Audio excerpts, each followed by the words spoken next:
ሚያም አርዕስተ ዜናዎችን አስቀድማለሁ። በምዕራብ ኢትዮጵያ በአገዛዙ ጦርና በታጣቂዎች መካከል ውጊያ መቀስቀሱ ተሰማ። ውጊያው የተቀሰቀሰው በኢትዮጵያና ሱዳን አዋሳኝ አካባቢዎች ወታደራዊ ውጥረቱ በጨመረበት በዚህ ወቅት ነው። በሌላ በኩል የብልጽግና አገዛዝ በአማራ ክልል ዛሬ የፈጸመው የድሮን ጥቃት ተማሪዎችን ጨምሮ በርካታ ሰላማዊ ሰዎች መገደላቸው የተሰማ ሲሆን ንጹሃን በየዕለቱ የሚገደሉበት የአማራ ክልል ምክትል ርዕሰ መስተዳድር አብዱ ሁሴን በበኩላቸው ብልጽግናን ችግሮች አያስቆሙትም ሲሉ ተደምጠዋል። በዝርዝር እናየዋለን። የአሜሪካ የሶላር አምራቾች ከኢትዮጵያ ወደ አሜሪካ በሚላኩ ምርቶች ታሪፍ ላይ ምርመራ እንዲደረግ ጠየቁ። በምርቶቹ ላይ ከፍተኛ ማጭበርበር ተፈጽሟል ሲሉም ከሰዋል። ይህ ክስ የቀረበው የብልጽግናው ጠቅላይ ሚኒስትር አብይ አህመድ የሶላር ማምረቻ ፋብሪካዎችን በሐዋሳ ኢንዱስትሪ ፓርክ ተገኝተው ካስመረቁ 3 ሳምንታት በኋላ ነው። በእነዚህ ምርቶች ላይ ማጭበርበሮች እየተፈጸሙ ነው ማለት ለአሜሪካ መንግስት ክስ አሰምተዋል። በዝርዝር እናየዋለን። አሜሪካ በኢትዮጵያ ላይ ጥላ የነበረውን የጦር መሳሪያ ማዕቀብ አንስታለች። ኢትዮጵያ በሰሜን ኢትዮጵያ ከነበረው የትግራይ ጦርነት ጋር በተያያዘ ከህዳር 2014 ዓ.ም ጀምሮ ላለፉት 4 ዓመታት በላይ በዚሁ ማዕቀብ ውስጥ ቆይታለች። በዝርዝር የምናየው ሌላኛው ጉዳይ ነው። የኢትዮጵያ ኦርቶዶክስ ተዋሕዶ ቤተክርስቲያን ፓትርያርክ ብፁዕ ቅዱስ አቡነ ማትያስ በሳውዲ አረቢያ በሞት ፍርድ ጥላ ስር የሚገኙ ኢትዮጵያውያን የሞት ቅጣት እንዲነሳላቸው ተማጸኑ። የሞት ቅጣታቸውን ማንሳትና እነዚህን ዜጎች በእስር መቅጣት አስፈላጊ ነው ሲሉ ተማጽነዋል። በዝርዝር እንመለከተዋለን። ትራምፕ የኢራን የኒውክሌር ፕሮግራም ማስቆም ከአሜሪካ የኢኮኖሚ ፈተና ይበልጣል ብለዋል። የአሜሪካ ጦር ደግሞ ከኢራን ጋር የተደረሰውን የተኩስ አቁም ስምምነት ፈርሶ ዘመቻ የሚቀጥል ከሆነ ስያሜውን ለመቀየር እያሰበ መሆኑ ተሰምቷል። በሌላ በኩል ብሪታንያ የሆርሙዝ የባህር ወሽመጥን ለመከላከል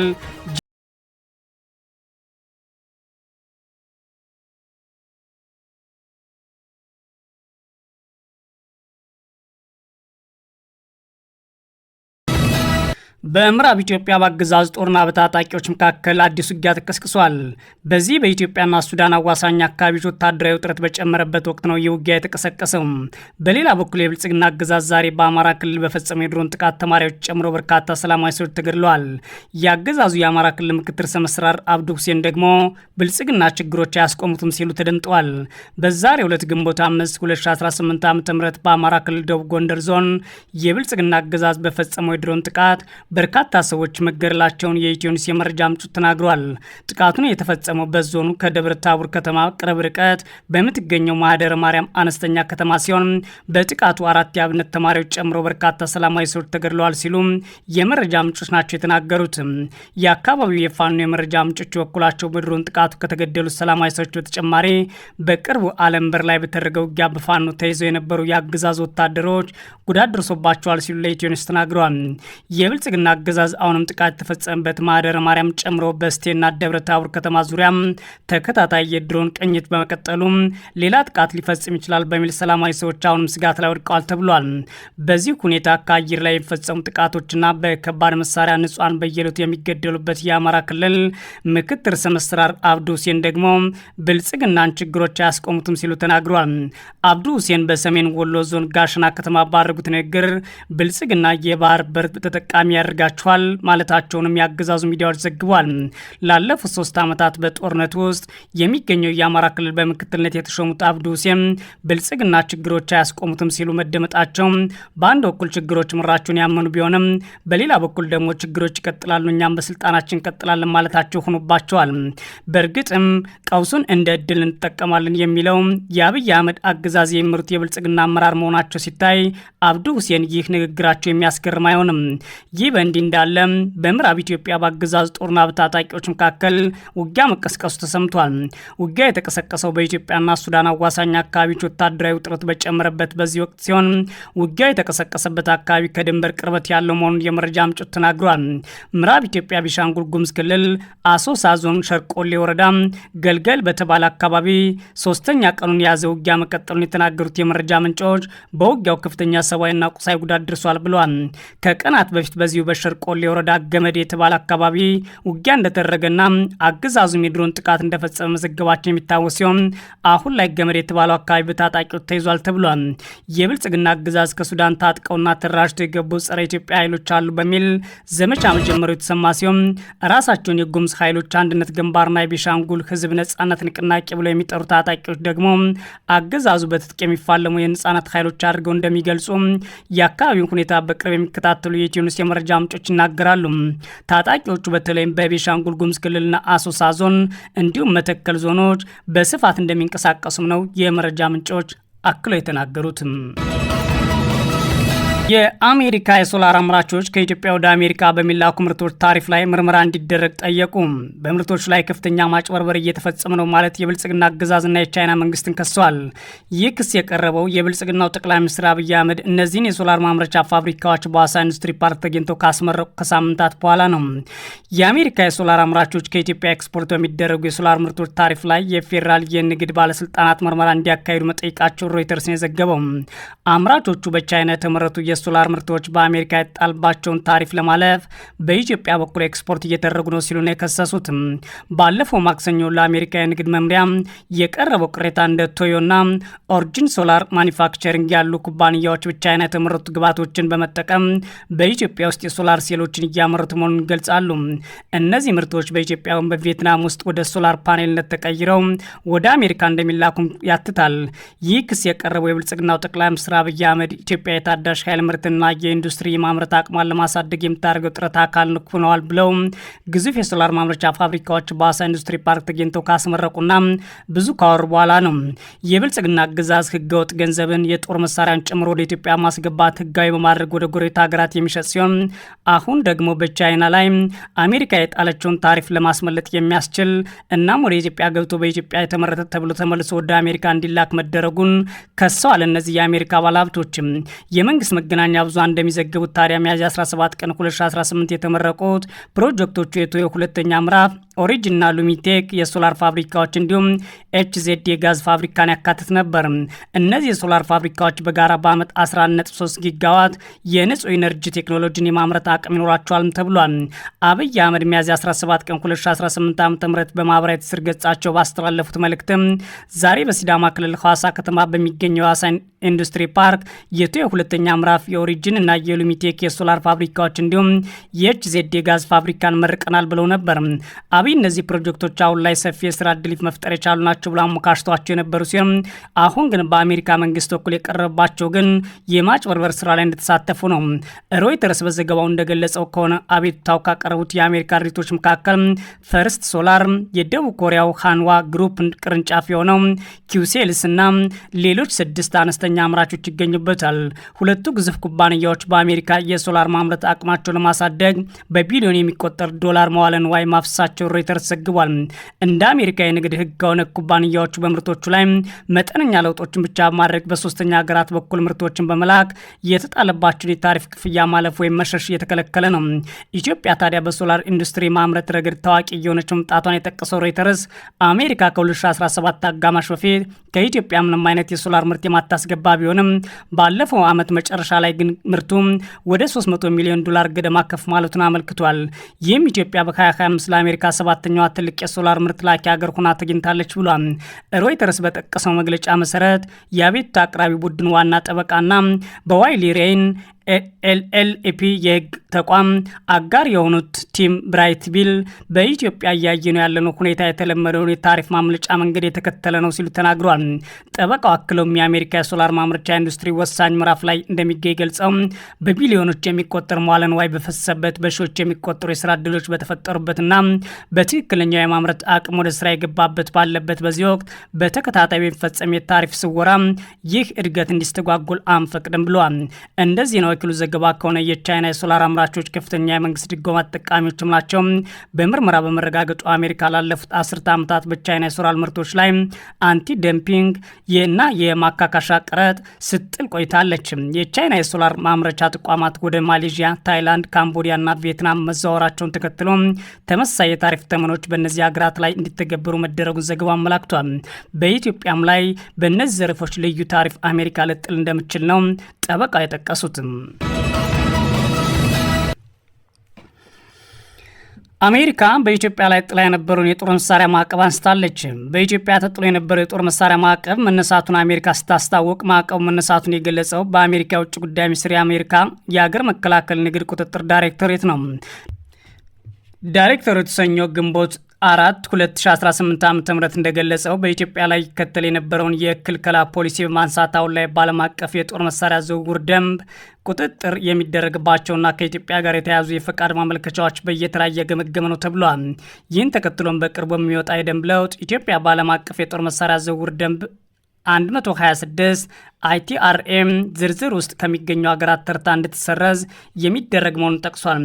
ይህ ደንብ በአሜሪካ ማዕቀብ ስር የሚገኙ የተወሰኑ ሀገራት ለመከላከያ ሰራዊት፣ ለፖሊስ፣ ለደህንነትና ለሌሎች የሀገር ውስጥ የጸጥታ ኃይሎቻቸው የሚሆኑ የመከላከያ ቁሳቁሶችና አገልግሎቶችን ከውጭ ገዝተው ማስገባትም ሆነ ወደ ውጭ ሀገራት መላክ እንደማይችሉ የሚከለክል ነው።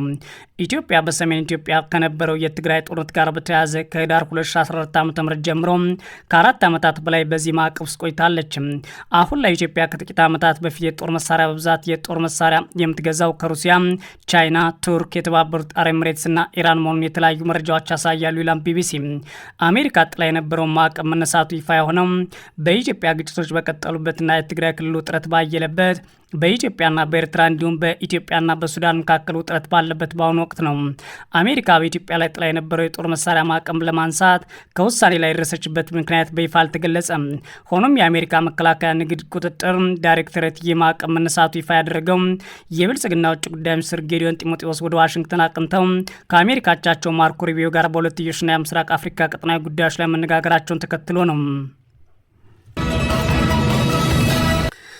የኢትዮጵያ ኦርቶዶክስ ተዋሕዶ ቤተክርስቲያን ፓትርያርክ ብፁዕ ወቅዱስ አቡነ ማትያስ በሳውዲ አረቢያ በሞት ፍርድ ጥላ ስር የሚገኙ ኢትዮጵያውያን የሞት ቅጣት እንዲነሳላቸው ተማጽነዋል። የብልጽግና አገዛዝ በጉዳዩ ላይ እስካሁን ዝምታ መርጧል።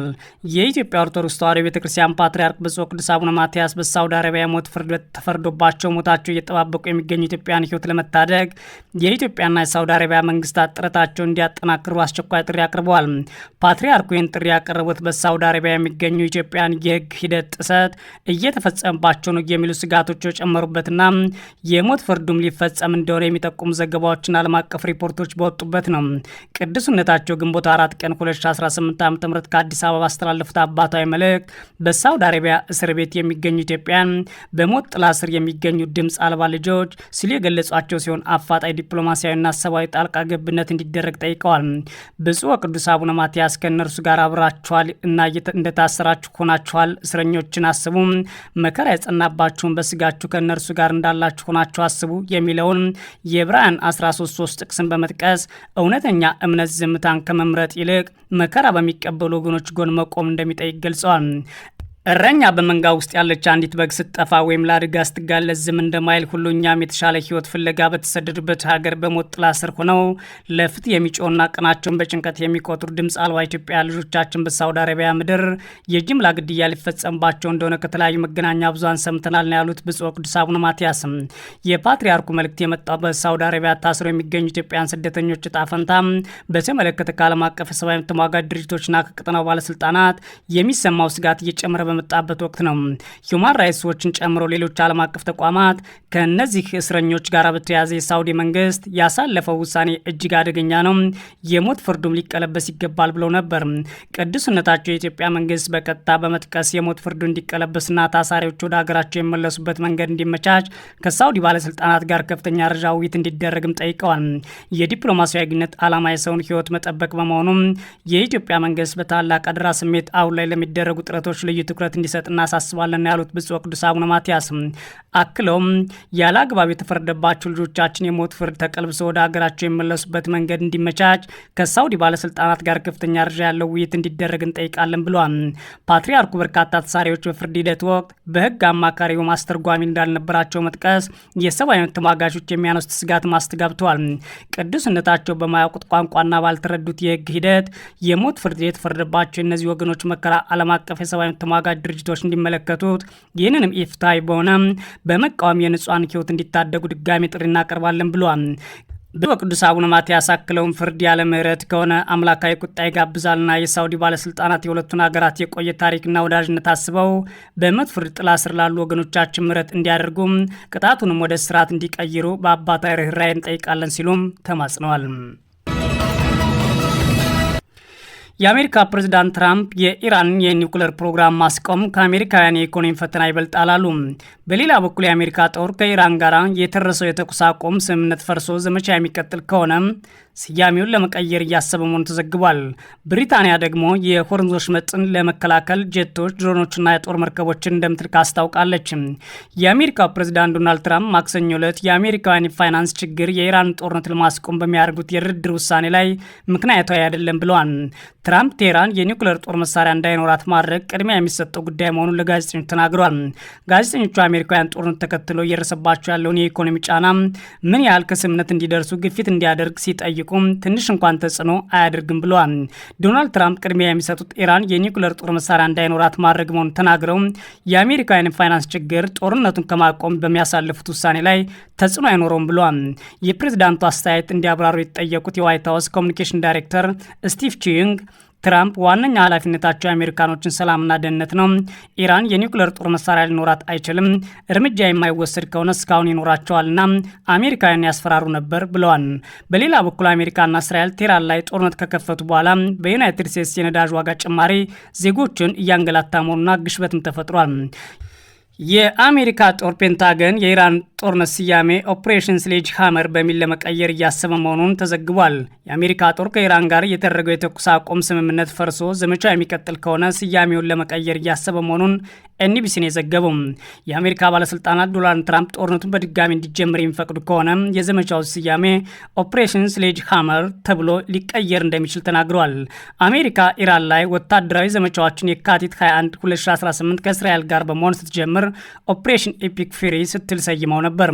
ለዘመቻው ኮንግረስ በ60 ቀናት ውስጥ ይሁንታውን ሲሰጥ ስላልቻለ ለፔንታጎን በአዲስ ስያሜ ዳግም ጦርነቱን ለመጀመር እያሰበ መሆኑን የተሰማው።